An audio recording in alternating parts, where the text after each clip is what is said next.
पैशाची बचत करायला शिका, कारण गरज कधी दार ठोठावेल याचा पत्ता नसतो.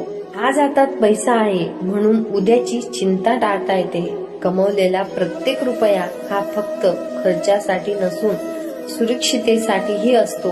आयुष्यात असे क्षण येतात जेव्हा माणसं नाही तर पैसा आधार बनतो. गरजेच्या वेळी हात रिकामा राहिला की स्वाभिमानही डगमगायला लागतो. बचत म्हणजे कंजूसपणा नाही तर शहाणपणाचं लक्षण आहे. आज थोडं कमी उपभोगलं तर उद्या मोठा श्वास घेता येतो. पैशाची किंमत तेव्हाच कळते जेव्हा तो नसतो. संकटात कुणी साथ देईलच याची खात्री नसते, पण साठवलेला पैसा नक्कीच उपयोगी पडतो. कमाईवर गर्व करू नका, कारण वेळ एका क्षणात चित्र बदलते. बचत शिकलेला माणूस परिस्थितीसमोर कधीच पूर्णपणे हतबल होत नाही. म्हणून आजपासून थोडी तरी बचत करा. विचार आवडल्यास लाईक करा, शेअर करा. धन्यवाद.